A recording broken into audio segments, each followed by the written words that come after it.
खेसारी और पवन में किसका जलवा? जी हाँ दोस्तों, एक महीने से बात करें तो एक महीने से खेसारी और पवन दोनों एक दूसरे को टक्कर देते हुए दिखाई दे रहे हैं। बैक टू बैक दोनों सॉन्ग लेकर आ रहे हैं। कभी पवन सिंह काला ओढ़नी लेकर आते हैं तो कभी खेसारी लाल यादव डांस फिल्म का ट्रेलर लेकर आते हैं। कभी पवन सिंह कुछ और गाने लेकर आते हैं तो खेसारी लाल यादव कुछ और गाने लेकर आते हैं। दोनों की बात करें तो कभी इनका सॉन्ग सबसे ऊपर रहता है पवन सिंह का, तो कभी खेसारी लाल का सॉन्ग सबसे ऊपर रहता है। कभी इनका व्यूज सबसे ज़्यादा होता है तो कभी इनका व्यूज सबसे ज़्यादा यूट्यूब पर देखने को मिलता है। दोनों का जलवा पूरे हिंदुस्तान में है, पूरे देश में है, क्योंकि आज हिंदी फिल्म की बात करें, हिंदी फिल्मों को टक्कर देते हुए, हिंदी सॉन्ग को टक्कर देते हुए यहाँ पे खेसारी लाल यादव और पवन सिंह दिखाई देते हैं।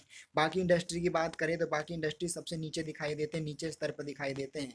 खेसारी और पवन के बारे में आप क्या कहना चाहते हैं? खेसारी और पवन में आप किसको बेस्ट मानते हैं? खेसारी और पवन में सबसे ज़्यादा किसका सॉन्ग देखते हैं? प्लीज़ कमेंट में ज़रूर बताएं। वीडियो पसंद आया हो तो वीडियो को लाइक करें, चैनल को सब्सक्राइब करें, जिससे कि हम एक से बढ़ के एक वीडियो आपके लिए लेकर आते रहें।